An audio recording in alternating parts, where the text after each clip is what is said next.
এখন কিছু মানুষ এলিয়েন খোঁজে না, অন্য গ্রহ থেকে আসছে সিগন্যাল ইত্যাদি না, ও বেটা নিজেই জানে না যে আমরা মানুষরাই তো এই গ্রহের বাসিন্দা না। আল্লাহ পাক এমন মালায়েকা সৃষ্টি করেছেন যার এক ফুৎকারে পুরো মহাবিশ্ব ধ্বংস হয়ে যাবে। এটা হচ্ছে পৃথিবীর সামনের ভবিষ্যৎ। আর আমাদেরকে ওই যে অন্ধকারের পথযাত্রী যারা আলোর সংজ্ঞা শেখায়, ওরা বলে যে না, পৃথিবীর পরে আমরা মঙ্গলে গিয়ে থাকবো, তারপরে অন্য একটা গ্রহে গিয়ে থাকবো, অমুক গ্রহে পানি পাওয়া গেছে ওখানে যাব। মানুষকে রঙিন স্বপ্ন দেখায়, কারণ ওরা হয়তো বুঝে ফেলেছে যে পৃথিবীতে আমরা আর বেশি দিন নাই।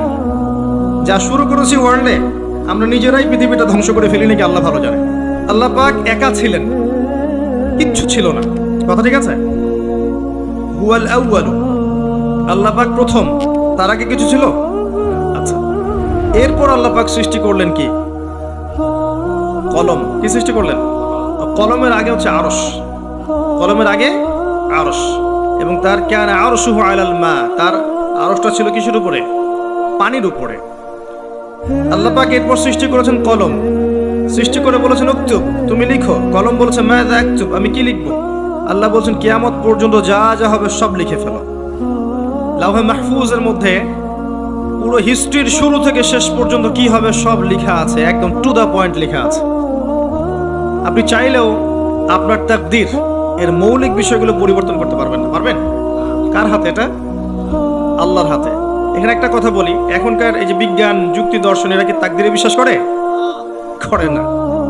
তাকদীর হচ্ছে ইমানের 6 পিলারের এক পিলার। কেউ যদি তাকদীরে বিশ্বাস না করে সে কি ইমানদার হবে? হবে না।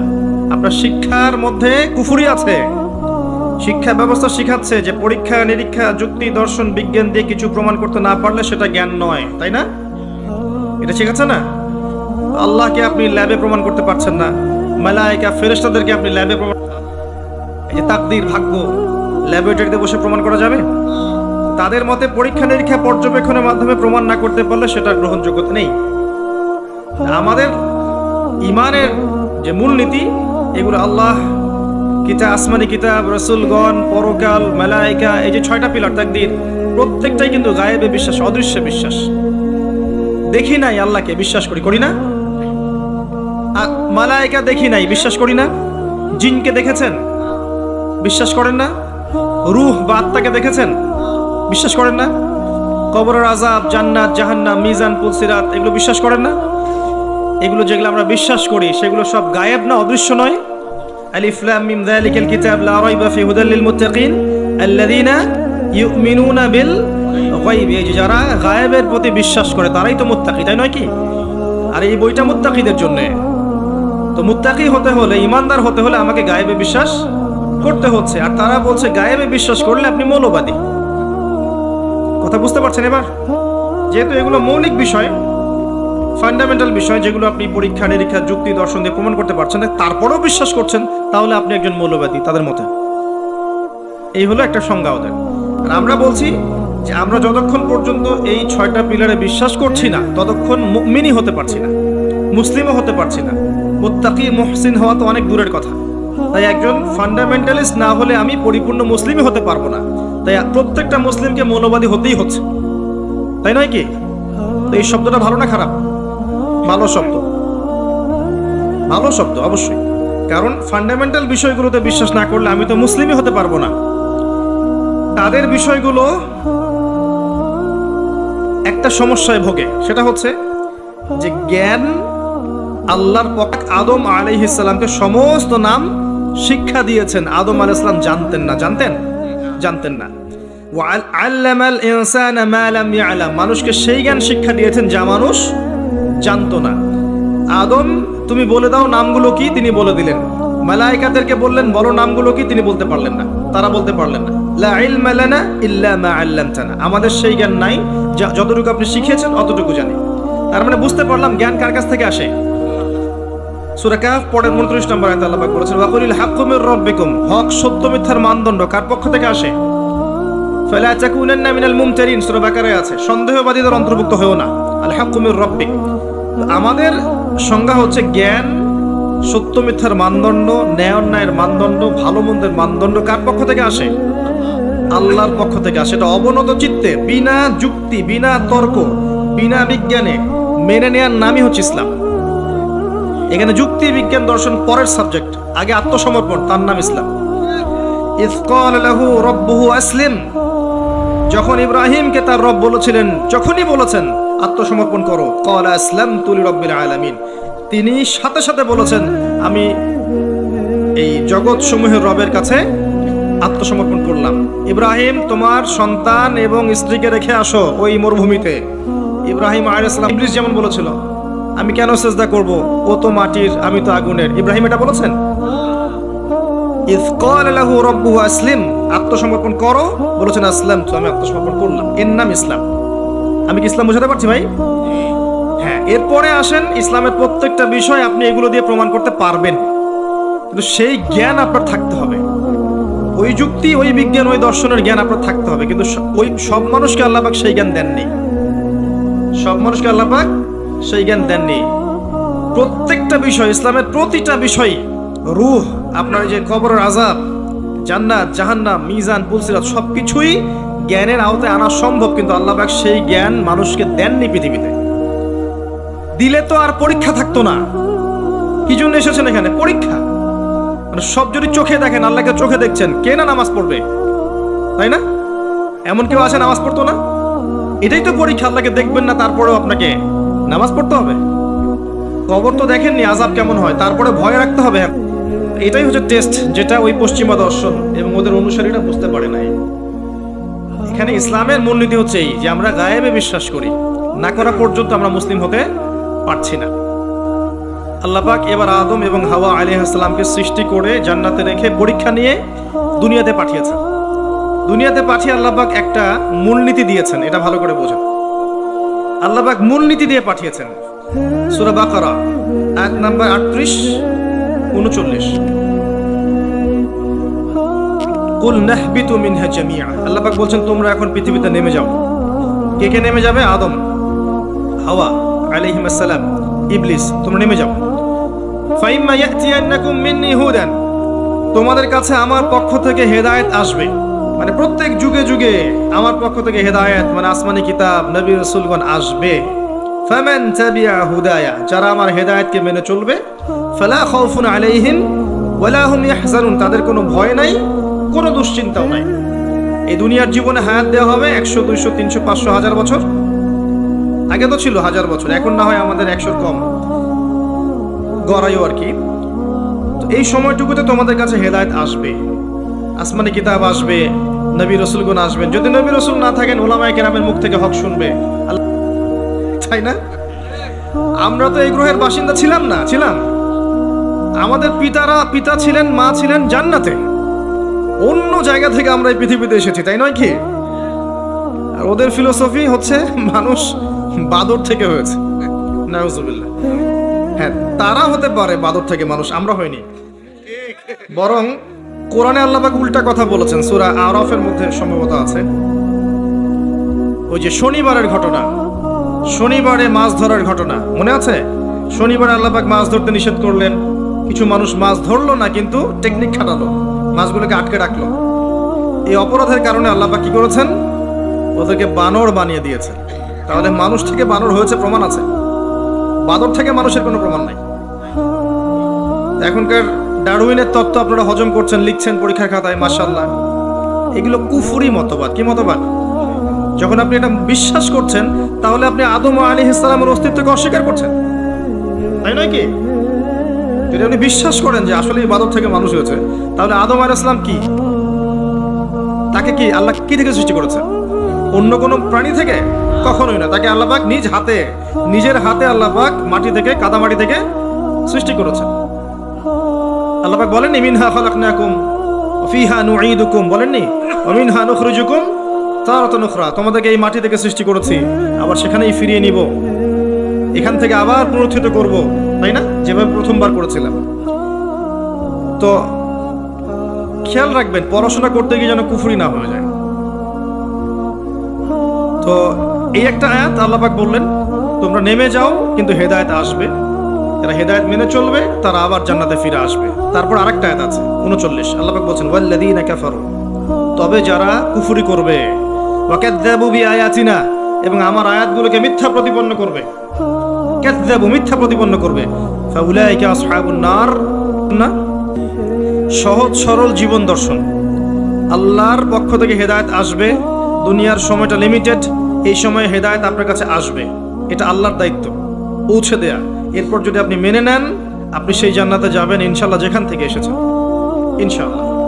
আর যদি আপনি না মানেন, অস্বীকার করেন, মিথ্যা প্রতিপন্ন করেন, তাহলে ওই ইবলিসের সাথেই, অহংকারী ইবলিসের সাথেই চিরস্থায়ী জাহান্নামে যেতে হবে।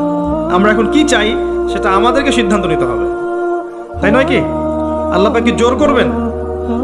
আল্লাহ পাক জোর করবেন না।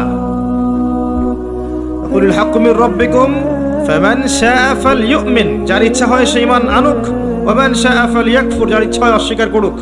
আল্লাহ দুনিয়াতে আযাব দিতে পারেন, বিপদ আপদে ফেলতে পারেন, শাস্তি দিতে পারেন, চিরস্থায়ী জাহান্নাম দুনিয়াতে দিবেন না, দিবেন? আল্লাহ ফিরে আসার সুযোগ দিবেন। আর আল্লাহ আরো বলেছেন ওয়া হাদাইনাহুন নাজদাইন, আমি দুইটা পথ দেখিয়ে দিয়েছি। অন্য সূরা আল্লাহ পাক বলেছেন ইম্মা শাকিরা ওয়া ইম্মা কাফুরা, ইচ্ছা হলে তুমি কৃতজ্ঞ হও, ইচ্ছা হলে অকৃতজ্ঞ হও। লা ইকরাহা ফিদ-দীন, দিনে কোনো জবরদস্তি নেই, ঘাট ধরে কাউকে ইসলাম কবুল করাতে হবে না, হবে? আল্লাহ পাক চান্স দিয়েছেন এই সময়টুকুতে। এবার আসেন যে প্রত্যেক যুগে যুগে আল্লাহ পাক কি তার পক্ষ থেকে নবী রাসূল পাঠাননি? আসমানি কিতাব পাঠান নাই? নূহ আলাইহিস সালাম 950 বছর দাওয়াত দিয়েছেন, তার কাছে আল্লাহর কিতাব আসেনি? 950 বছর দাওয়াত দেওয়ার পরে কিছু মানুষ ইসলাম কবুল করেছে, কিছু বেশিরভাগ মানুষই করে নাই। যে বেশিরভাগ মানুষ করেনি, আল্লাহ পাক তাদেরকে ডুবিয়ে দিয়েছেন না? আর নূহ আলাইহিস সালামকে এবং তার সঙ্গী সাথী সহ নাজাত দিয়েছেন, উদ্ধার করেছেন, করেননি? একই সুন্নাহ। আদ জাতির কাছে যান, বড় বড় দেহের যারা ঈমান এনেছে আল্লাহ পাক উদ্ধার করেছেন, ঈমান আনে নাই দুনিয়ায় দুনিয়াতেও লাঞ্ছিত করেছেন, পরকালেও চিরস্থায়ী জাহান্নামে পাঠাবেন। সামুদ জাতি, সালেহ আলাইহিস সালাম, একই কাহিনী। যারা ঈমান এনেছে আল্লাহ পাক উদ্ধার করেছেন, ঈমান আনে নাই ধ্বংস করে দিয়েছেন। কওমে মাদিয়ান, শুআয়ব আলাইহিস সালামের কওম, একই ঘটনা। ঈমান এনেছে উদ্ধার, ঈমান আনে নাই আল্লাহ পাক ভূমিকম্প দিয়ে ধ্বংস করেছেন। ফিরআউন, একই ঘটনা। দাওয়াত দেওয়া হয়েছে, মুজিজা দেখানো হয়েছে, বারবার সতর্ক করা হয়েছে, ফিরআউন শোনেনি, পাল্টা ধাওয়া করেছে, লোহিত সাগরে আল্লাহ পাক একত্রিত করেছেন, মুহূর্তে ডুবিয়ে দিয়েছেন, শেষ। আর মূসা আলাইহিস সালামকে উদ্ধার করেছেন। একটা কথা এখানে বলি, আল্লাহ পাক যেভাবে লোহিত সাগরে মূসা আলাইহিস সালামের বিপক্ষে এই যে ফেরাউন এবং তার অনুসারীদেরকে একত্রিত করেছিলেন এবং একত্রিত করে আল্লাহ পাক সদল বলে ডুবিয়ে দিয়েছেন, ঠিক একই সুন্নাহ আল্লাহ পাক আবারও ভবিষ্যতে করবেন আরেকবার ইনশাআল্লাহ। হতাশ হবেন না, কষ্ট নেবেন না। বিষয়টা হচ্ছে যে আমরা আমাদের ঘুমন্ত অবস্থার কারণে এই পরিস্থিতি সৃষ্টি হয়েছে। আমাদের ঈমানের কমতির কারণে আমরা যে কোরআন সুন্নাহ থেকে দূরে সরে গেছি, আমার আকীদা আখলাক খারাপ হয়ে গেছে, হারামখোর হয়ে গেছি, জিনা, সুদ, ঘুষ, ব্যভিচার, পর্নোগ্রাফি, যাবতীয় বিষয় আসক্ত হয়ে গেছি। আল্লাহর পথ ছেড়ে দিয়ে আমরা যে শয়তানের পথে হেঁটেছি, এই সময়টুকুর মধ্যে ইসলামের দুশমনরা শক্তিশালী হয়ে গেছে। আল্লাহ পাক কি করবেন জানেন? এখন এই যে সময়টুকু দিয়েছেন আমাদেরকে, এই সময়টুকুর মধ্যে যদি আমরা দিনের জন্য কিছু না করি, ব্যক্তি পর্যায়ে, পারিবারিক পর্যায়ে, সোশ্যাল পর্যায়ে যদি না করি, আল্লাহ পাক আমাদেরকে সরিয়ে দিবেন আস্তে করে, দিয়ে ইস্তাবদিল কওমান গায়রাকুম, অন্য কওমকে আল্লাহ পাক হেদায়েত দিয়ে এই জায়গায় নিয়ে আসবেন। সুম্মা লা ইয়াকুনু আমসালাকুম, তারা তোমাদের মতো হবে না। আল্লাহ বলেছেন ইন্নাল্লাহা লা ইউগাইয়িরু মা বিকওমিন হাত্তা ইউগাইয়িরু মা বিআনফুসিহিম, আল্লাহ পাক একটা কওমের অবস্থা ততক্ষণ পরিবর্তন করেন না যতক্ষণ না ওরা নিজেদের অবস্থা পরিবর্তনের চেষ্টা করে। আমরা কি চেষ্টাটা করেছি বলেন দেখি এবার? কথা বললে তো মাইন্ড করে ফেলে, সত্যি কথা বলছি, আমাদের চেষ্টা ত্রুটি ছিল। অনেক বড় বড় ইস্যু আছে যেখানে আমরা চেষ্টা মোটেও করতে পারি নাই। আমরা ছোটখাটো বিষয় নিয়ে এত ব্যস্ত ছিলাম একে অন্যের সাথে মানে কাদা ছড়াছড়ি করতে, যে এই সুযোগে আমাদের শত্রুটা অনেক দূর হেঁটে গেছে। এটা ক্যাচ করা এখন আমাদের জন্য অনেক কঠিন হয়ে গেছে। এখনো আমরা সে একই কাজই করে যাচ্ছি। জি, এখন 2022-এ এসেও দেখবেন আমরা সেই একই কাজই করে যাচ্ছি। আর যারা চেষ্টা করেছিলেন সত্যিকার অর্থেই, তাদেরকে আমরা দিন দিন হারিয়ে ফেলেছি, তাদেরকে আমরা ডে বাই ডে হারিয়ে ফেলেছি।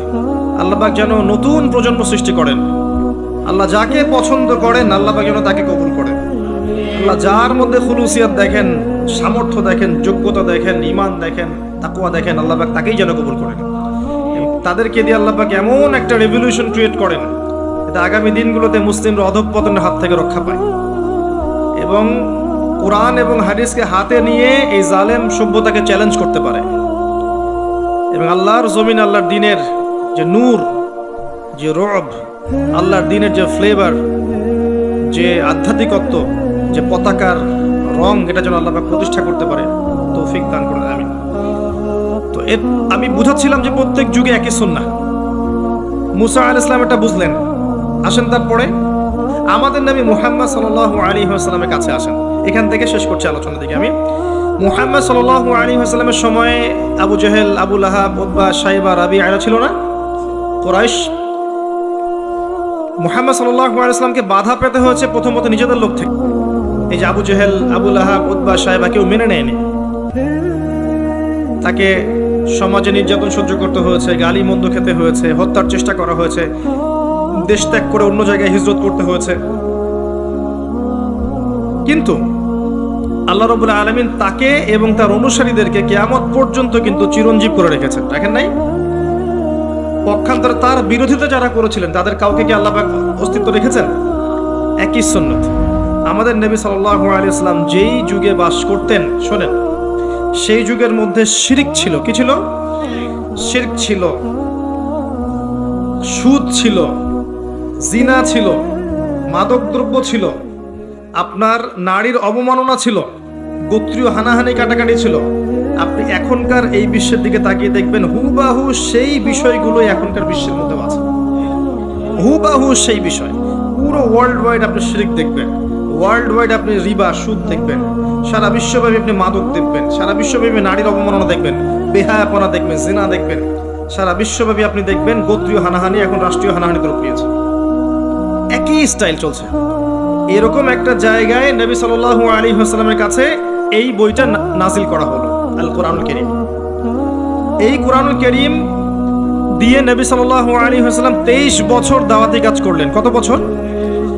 এবার 23 বছর পরের মক্কার দিকে আপনি তাকান, এখানে কোনো শিরক নাই, আছে? কোনো সুদ নাই, মাদক নাই, নারীর কোনো অবমাননা নাই, কোনো অশ্লীলতা নাই, গোত্রীয় হানাহানি কাটাকাটি কিচ্ছু আছে? কিচ্ছু নাই। এই 23 বছর শুধুমাত্র আল কোরআন এবং এর ব্যাখ্যা সুন্নাহ, এই দুইটাকে কাজে লাগিয়ে নবী সাল্লাল্লাহু আলাইহি ওয়াসাল্লাম জাহেলি সমাজকে সোনালী সমাজে পরিণত করলেন। এই এখন আমাকে বলেন, সেই আল্লাহ কি এখন নাই? সেই কিতাব নাই? সেই নবীর সুন্নাহ নেই? তাহলে আজকেও কি সম্ভব ছিল না জাহিলিয়াত দূর করে আলো জ্বালানো? সম্ভব ছিল না? ছিল। কিছু কাজ করতে হতো বা করতে হবে। বলে দেব কি কি? আল্লাহ আমাকে তৌফিক দান করুন, আপনাদের সবাইকেও করার তৌফিক দান করুন। দুইটার দিক বলছি। এক নাম্বার দিক হচ্ছে জ্ঞান অর্জন করতে হবে, জ্ঞান অনুযায়ী আমল করতে হবে, পারিবারিক আদর্শটা ধরে রাখতে হবে, আপনার হালাল রিজিকের ব্যবস্থা করতে হবে, আপনাকে দিনের জন্য নিজের জান মাল, সময়, শ্রম, প্রতিভা দিয়ে দিনের খেদমতে আঞ্জাম দিতে হবে, উম্মার ঐক্যের জন্য আপনাকে চেষ্টা করতে হবে, অর্থনৈতিকভাবে স্বাবলম্বী হতে হবে এবং এমনভাবে ইসলামের দাওয়াত দিয়ে উম্মাকে, দেশকে, জাতিকে, রাষ্ট্রকে ভালো কিছু দিতে হবে যেন আমরা মধ্যম পন্থায় ইসলামের পতাকা নিয়ে এগিয়ে যেতে পারি। এই কাজগুলো করলে আজও সম্ভব, আলো জ্বালানো আজও সম্ভব। আরেকটা কাজ, এই বইটার হক আদায় করতে হবে, আল কোরআনের হক আদায় করতে হবে, বিশুদ্ধ তিলাওয়াত শিখতে হবে। এক নাম্বার কি? বিশুদ্ধ তিলাওয়াত শিখতে হবে। 2 নাম্বার হচ্ছে এর কিছু অংশ হিফজ করার চেষ্টা করতে হবে। 3 নাম্বার এর অর্থটা বোঝার চেষ্টা করতে হবে। 4 নাম্বার এর আদেশগুলো মেনে চলার চেষ্টা করতে হবে। 5 নাম্বার এর সমস্ত নিষেধ বর্জন করার চেষ্টা করতে হবে। আর 6 নাম্বার এর দাওয়াতটা মানুষের ঘরে ঘরে পৌঁছানোর চেষ্টা করতে হবে। পারা যাবে ইনশাআল্লাহ? তিলাওয়াত কতটুকু সময় লাগতে পারে ভাই তিলাওয়াত শিখতে? 1 মাস, 2 মাস, 3 মাস, সর্বোচ্চ 3 মাস। 3টা মাস আমরা 1 ঘন্টা করে আল্লাহর জন্য উৎসর্গ করতে পারবো না? 3 মাসে 90 দিন, তাই না? দৈনিক যদি 1 ঘন্টা করে দেন তাহলে 30 ঘন্টা হচ্ছে আপনার, 90 ঘন্টা হচ্ছে আপনার। তো 90 ঘন্টায় কয়দিন হয়? 90 ঘন্টায় কয়দিন হয়? 4 দিনের বেশি বা 4 দিনের মতোই নাকি? 4 দিনের কাছাকাছি, 3 দিন প্লাস 4 দিনের কাছাকাছি, 4টা দিন যদি আপনি আল্লাহর জন্য দিয়ে দেন, উৎসর্গ করেন, এই বই আল্লাহর কিতাব আপনি পড়া শিখে যাবেন। আপনি কি রাজি নাই? মাত্র 4টা দিন আপনি উৎসর্গ করেন আল্লাহর জন্য। একজন ওস্তাদের কাছে যান, একজন কারির কাছে যান, মাদ্রাসার শিক্ষকের কাছে যান। আর আমার পরামর্শ যে কমই মাদ্রাসার ওস্তাদদের সাথে থাকেন, এটা আমার পরামর্শ। তাহলে আপনি ভালো শিখবেন। আরবি ব্যাকরণ থেকে শুরু করে আপনি কোরআন, হাদিস, ফিকহ, অন্যান্য বিষয়গুলো ভালো শিখবেন ইনশাআল্লাহ। গিয়ে আপনি সুন্দর করে কোরআন পড়া শেখেন। পারবেন না ইনশাআল্লাহ ভাই? তিলাওয়াত শিখতে 3 মাস লাগে বলেছি। 3 মাসকে আপনি যদি 90 ঘন্টায় ভাগ করেন, দেখবেন আপনি আপনার জীবনের 4 দিন দিচ্ছেন মাত্র। 4 দিন কোনো আলেমের কাছে যান, মুয়াজ্জিন, ইমাম সাহেব, কওমি মাদ্রাসার শিক্ষক, তার কাছে গিয়ে পড়ে থাকেন, আপনি দেখবেন কোরআন শিখে ফেলেছেন ইনশাআল্লাহ। ডেইলি 1 ঘন্টা করে সময় দেওয়া যাবে না ভাই? যাবে না? 1 ঘন্টা আপনি টেলিভিশন বা ফেসবুক, ইউটিউবিং করে কিন্তু নষ্ট করেন না? 1 ঘন্টার চেয়ে বেশি করেন। আড্ডা মেরে, গল্পগুজব করে, যে দোকানে চায়ের স্টলে বসে আমরা নষ্ট করি না? আমি যদি মারা যাই, এই মানুষগুলোর কেউই আমাকে মনে রাখবে না, যাদের জন্য আপনি এত কিছু করছেন। একটা সময় পর্যন্ত রাখতে পারে, এরপর আস্তে আস্তে মানুষের স্মৃতি থেকে কিন্তু আপনি ভুলে যাবেন। মানুষ কাদেরকে মনে রাখে? যারা পৃথিবীতে ভালো কিছু করে গেছে, এদেরকে মানুষ মনে রাখে, তাই না?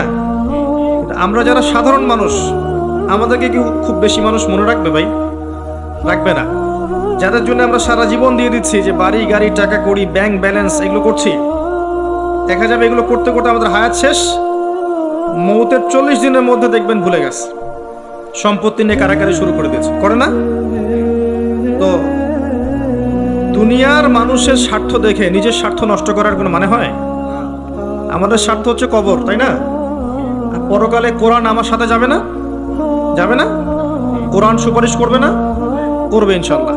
অতএব কোরআনকে সময় দেন, স্মার্ট হয়ে যান। আপনি আপনার ভালো বোঝার শিখেন, কোরআন পড়েন, কোরআন তেলাওয়াত করা শেখেন। 3 মাস, 4 মাস, 5 মাস, 6 মাস, যত সময় লাগে লাগুক আপনি শিখেন। পারা যাবে ইনশাআল্লাহ।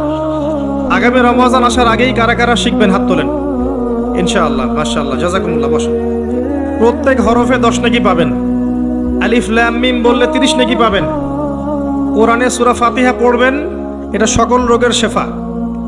আয়াতুল কুরসি পড়বেন প্রত্যেক ফরজ সালাতের পর, সূরা বাকারার 255 নম্বর আয়াত, আয়াতুল কুরসি। মৃত্যু ছাড়া জান্নাতে যাওয়ার জন্য কোনো বাধা নাই সেই ব্যক্তির। রাতের বেলা সূরা মুলক পড়বেন, ওই ব্যক্তির কবরের আযাব ইনশাআল্লাহ আল্লাহ পাক মাফ করে দিবেন। সূরা কাহফ পড়বেন শুক্রবার, জুমার দিনে, আল্লাহ পাক আপনার জীবন বের হলেও আপনাকে আল্লাহ পাক হেফাজত করবেন ইনশাআল্লাহ। সূরা ইয়াসিন মুখস্থ করবেন, আর রহমান পড়বেন, সূরা বাকারার শেষের 2-3টা আয়াত পড়বেন রাতের বেলা। সারা রাত ইবাদত করলে যে নেকি হয়, আপনি এখন সূরা বাকারার শেষের 3টা আয়াত পড়ে ঘুমিয়ে যান, সেই নেকি পাবেন ইনশাআল্লাহ। সবই সহিহ হাদিসে এসেছে। সূরা ইখলাস পড়েন 3 বার বা 10 বার, সূরা ফালাক পড়েন 3 বার, নাস পড়েন 3 বার, দৃশ্য অদৃশ্যের সমস্ত ক্ষতি থেকে আপনি বেঁচে থাকবেন ইনশাআল্লাহ। সূরা কাফিরুন পড়েন ঘুমানোর সময়, আল্লাহ পাক আপনাকে শিরকের পাপ থেকে বাঁচিয়ে রাখবেন। এই ফজিলতগুলো কখন পাবো ভাই? যখন আমি কোরআন বিশুদ্ধ করে পড়তে জানবো, তখনই তো, নাকি? বিশুদ্ধ পড়তে না জানি, সারা জীবন ভুল পড়ে যাব, অর্থ বিকৃত হবে, আমার ইমানের জায়গা কুফরি হয়ে যেতে পারে। ঠিক আছে? কোরআনে এমন অনেক জায়গা আছে যেখানে মাখরাজের কারণে, অক্ষরের 19-20-এর কারণে এমন অর্থ পরিবর্তন হতে পারে যে ইমান এবং কুফরির প্রশ্ন চলে আসতে পারে। অতএব খুব ভালো করে কোরআন তেলাওয়াত করা শিখতে হবে এবং নিয়মিত কমপক্ষে 1 পারা করে কোরআন পড়ার চেষ্টা করবেন। পারা যাবে ইনশাআল্লাহ? লা শারীকা লাহু লাহুল মুলকু ওয়া লাহুল হামদু ওয়া হুয়া আলা কুল্লি শাইইন কাদির। পারা যায় না? ড্রাইভ করছেন, সুবহানাল্লাহ, আলহামদুলিল্লাহ, লা ইলাহা ইল্লাল্লাহ, আল্লাহু আকবার, পড়া যায় না? একটা কাজ করতে গিয়ে আর অনেকগুলো কাজ করা যায়। এই যে জিকিরের মধ্যে সবসময় আছেন, সবসময় জিকিরের মধ্যে যারা থাকবে, এদের যে কি ফজিলত আছে পরকালে, এটা বোঝানোর মতো ভাষা নাই আমার কাছে। এরা আল্লাহওয়ালা হয়ে যাবে এবং এদের মুখ থেকে দেখবেন, মৌতের সময় দেখবেন মুখ থেকে লা ইলাহা ইল্লাল্লাহ কালিমা ঠিকই বের হয়ে গেছে ইনশাআল্লাহ। তো একজন সাহাবী এসে জিজ্ঞাসা করেছিলেন, আমাকে একটা আমল বলে দেন ইয়া রাসূলুল্লাহ, আমি একটা আমল ধরে রাখবো। তিনি বললেন, তোমার জিহ্বাকে সবসময় আল্লাহর জিকিরে সিক্ত করে রাখো। তো একটা কাজ করতে গিয়ে অনেক জিকির করা যায়, আমি এটা বলতে গিয়ে আসলাম সময়কে কাজে লাগান। এক পারা করে পড়া সম্ভব প্রতিদিন? সম্ভব না? আল্লাহ পাক সবাইকে তৌফিক দান করুন, সবার আগে আমাকে তৌফিক দান করুন। অর্থ বোঝেন আর নাই বোঝেন তেলাওয়াত করেন, কারণ সবাই অর্থ বুঝতে পারবে না, এটা সবার পক্ষে সম্ভব নয়। কিন্তু অর্থ বোঝেন আর নাই বোঝেন আপনাকে তেলাওয়াতটা শিখতে হবে এবং করতে হবে নিয়মিত এক পারা করে। যারা গবেষণা করতে চায় কোরআন, গবেষণার প্রথম শর্ত হচ্ছে আগে নিয়মিত তেলাওয়াত করা। নিয়মিত তেলাওয়াত করতে করতে করতে করতে আয়াতগুলো পরিচিত হয়ে যাবে আপনার কাছে। আয়াতগুলো যখন পরিচিত হবে তখন দেখবেন আপনার পড়তে কম সময় লাগছে এবং খুব দ্রুত আপনি ফজিলতপূর্ণ আয়াতগুলো, সূরাগুলো পড়তে পারছেন। আর বিশ্বাস করেন, কোরআন তেলাওয়াত করার পরে যদি আপনি জেনারেল সাবজেক্টগুলো পড়তে বসেন, সায়েন্সের, আর্টসের, কমার্সের, আপনার মেমোরি শার্প হবে ইনশাআল্লাহ। আপনার পড়ায় কোনো ক্ষতি হবে না। গার্ডিয়ানরা মনে করে যে কোরআন 1 ঘন্টা পড়লে মনে হয় আমার ছেলে পিছায় পড়বে, জি না, বরং তার মেমোরি আরো শার্প হবে। এবং যে যত বেশি কোরআন তেলাওয়াত করে তার মাথায় মানসিক চাপ নেওয়ার ক্ষমতা অত বাড়তে থাকে। মাথায় আপনি বেশি কোরআন পড়তে থাকেন, আপনি একসাথে মাথায় অনেক চাপ নিতে পারবেন। এটা খেয়াল করে দেখবেন, পড়া শুরু করেন, দেখবেন আপনি মাথায় অনেক চাপ নিতে পারছেন, মানসিকভাবে সুস্থ আছেন, ফ্রেশ আছেন। একটা কথা বলি, জানি আমার এই কথাটা গডলেস ওয়ার্ল্ড বলতে বোঝাচ্ছি যে আল্লাহহীন এই সভ্যতা। আমি আল্লাহ মানে গড বলিনি, ওদের ভাষায় বলেছি, ওরা একটা গডলেস ওয়ার্ল্ড, আল্লাহহীন একটা সভ্যতা। আল্লাহ বিশ্বাস করে, ঈশ্বরে বিশ্বাস করে না। আল্লাহর নাম কিন্তু গড বা ঈশ্বর নয়, আল্লাহর নাম আল্লাহ। ওদেরকে বুঝাতে গিয়ে শব্দটা বললাম আমি, ওরা এই কথাটা বিশ্বাস করবে না আমার যেটা আমি এখন বলতে যাচ্ছি, কিন্তু আল্লাহ পাক কোরআনে সেটা বলেছেন। আপনার কাছে মনে হবে যে যত রোগ ব্যাধি, বিপদ আপদ, বালা মুসিবত আছে, রোগ ব্যাধির কথাই ধরেন, এগুলোর শুধু চিকিৎসা দিয়ে শেফা হয়, আপনার কাছে এটা মনে হতে পারে। কোরআনে আল্লাহ পাক বলেছেন কোরআনও শেফা। কোরআন যারা বেশি বেশি তেলাওয়াত করে, এই তেলাওয়াতের বরকতে আল্লাহর ইচ্ছায় সে আরোগ্য লাভ করতে পারে। অনেকে বলতে পারে এটা আনসাইন্টিফিক কথা, তাদের দৃষ্টিতে না, তারা তো চাক্ষুষ ছাড়া বিশ্বাস করবে না, তাই না? আল্লাহ পাক কোরআনে বলেছেন ওয়া নুনাজ্জিলু মিনাল কোরআন মা হুয়া শিফাউ ওয়া রাহমাতুল লিল মুমিনিন। আমি কোরআন নাজিল করেছি, এই কোরআনের মধ্যে মুমিনদের জন্য শেফা আছে, আরোগ্য আছে, দেহের আরোগ্য, মনের আরোগ্য আছে, আত্মার রোগের শেফা আছে, এখানে দেহের শেফা আছে। আরেকটা আয়াত বলতে যাচ্ছি, সূরা বানু ইসরাঈল। আপনি খেয়াল করে দেখবেন, যারা কোরআন তেলাওয়াত খুব বেশি বেশি করে অনেক ধরনের বিপদ আপদ, বালা মুসিবত, রোগ ব্যাধি থেকে আল্লাহ পাক হেফাজত করে রাখেন তাদেরকে। এটা তারা বুঝতে পারে, আপনি বুঝতে পারবেন না। আল্লাহ সূরা বানি ইসরাঈলের মধ্যে বলেছেন, আল্লাহ বলেছেন যে ওয়াইদা ক্বরাতাল কুরআন, হে নবী যখন তুমি কোরআন তেলাওয়াত করবে বা করো, জাআলনা বাইনাকা ওয়া বাইনাল্লাযীনা লা ইউমিনুনা বিল আখিরাহ হিজাবাম মাসতুরা। যখন তুমি কোরআন পড়বে, নিয়মিত আপনি কোরআন পড়বেন, কোরআনের সাথে থাকবেন, তখন হে নবী আপনার মাঝে এবং তাদের মাঝে যারা আল্লাহ বিশ্বাস করে না, পরকালে বিশ্বাস করে না, ওই যে গডলেস ওয়ার্ল্ড, ওদের মাঝে আমি একটা অদৃশ্য নিরাপত্তার পর্দা বসিয়ে দিব, ওখান থেকে কোনো ক্ষতি আপনার কাছে আসতে পারবে না। এটা কোরআনের আয়াত। এবার শোনেন, ওয়ার্ল্ডের যত ফিতনা, যত ফাসাদগুলো আছে, এর শেকড় হচ্ছে ওই সভ্যতাগুলো। ঠিক আসছে, ওই দিক থেকে আসছে। গ্লোবাল মাদক কোত্থেকে আসছে? সারা ইউনিভার্সাল সুদ, রিবা কোত্থেকে আসছে? ইউনিভার্সাল শিরিক কোত্থেকে আসছে? আল্লাহর এই কোরআনের লজ, ফান্ডামেন্টাল সব বাদ দিয়ে সব মানব রচিত কোত্থেকে আসছে? ওই দিক থেকেই সব এদিকে সাপ্লাই করা হয়েছে। যখন আপনি কোরআন পড়বেন, আমি ওই সভ্যতা যারা আল্লাহ এবং তার পরকালে বিশ্বাস করে না, আপনার এবং তাদের মাঝে একটা পর্দা বসিয়ে দিব, ওখান থেকে কোনো ক্ষতি আপনাকে স্পর্শ করতে পারবে না। বলে দেই, যত ভাইরাসগুলো আছে না, ওখান থেকে এসেছে, ওদিক থেকে আসছে না। কোরআন বেশি বেশি পড়েন, আল্লাহ পাক আপনাকে ভাইরাস থেকে বাঁচাবে ইনশাআল্লাহ। স্বাস্থ্যবিধি অবশ্যই মেনে চলবেন, আমি কখনো বলিনি এটা মানবেন না, অবশ্যই মেনে চলেন, মাস্ক পরেন, স্যানিটাইজার ইউজ করেন, আপনি ভ্যাকসিন নিচ্ছেন, হোয়াট এভার আপনি যা করছেন করেন, কোরআন ছাড়বেন না। কোরআন আগে, আল্লাহ বলেছেন কোরআন এগুলো থেকে আপনাকে বাঁচাবে ইনশাআল্লাহ। আপনি সচেতন থাকবেন, সুস্থ থাকবেন, পরিষ্কার পরিচ্ছন্ন থাকবেন, সব ঠিক আছে, কোরআনকে সময় দিবেন, এই দুইটা মিলে দেখবেন আপনি প্রোটেক্টেড ইনশাআল্লাহ। কারণ আমাদেরকে বিশ্বাসও করতে হবে, কাজও করতে হবে, তাই না? বিশ্বাসটা আমাদের কোরআন, আর আমাদের প্রোটেকশনটা এটা। প্রোটেকশন নিব, যুদ্ধ করতে গেছি, ঢাল তলোয়ার লাগবে না, খালি হাতে চলে যাবে নাকি? ঢাল তলোয়ার হচ্ছে আমার কোরআন, আর আপনি প্রোটেকশন নিয়েছেন, ঠিক আছে, দুটোই ঠিক আছে, কিন্তু কোরআনকে ছেড়ে দিয়ে নয়। যারা কোরআনকে বাদ দিয়ে শুধু বস্তুবাদিতার দিকে ধাবিত করতে চায়, এরা এক প্রকার অন্ধ জাতি, এদের ভিতরে কোনো ইন্টারনাল লাইট নেই।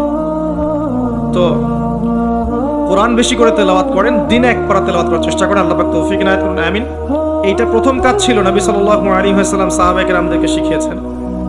এরপরে হিফজ করবেন কিছু অংশ, হিফজ করেন। আপনি চাইলে 30 পারা হিফজ করতে পারেন, যদি না কুলায় 1 পারা, 2 পারা, 3 পারা, 5 পারা আপনি চেষ্টা করেন। আপনার ছেলে মেয়েদেরকে হিফজখানায় পাঠান, হাফেজ বানান। তবে একটা কথা, এমন যেন না হয় যে তারা তাদের পুরো জীবনে শুধু কোরআন মুখস্থ করেই থেমে গেছে, সামনে কোরআনের অর্থটা বুঝতে পারে নাই, এমনটা যেন না হয়। আমার স্বামীও তেমন। হিফজ করবে, সে হিফজ করবে, হিফজ করার বয়সে সে হিফজ করবে। এরপর যখন সে ম্যাচিউরড হবে, সে অ্যারাবিক ল্যাঙ্গুয়েজ শিখবে, আরো বড় ক্লাসে যাবে, আরো বড় বড় কিতাব শিখবে, একটা পর্যায়ে কোরআনের তাফসীরগুলো পড়বে। সে যেন তার পুরো এই মাদ্রাসা সিলেবাসে কোরআনের অর্থটা বুঝে বের হয়ে যায়।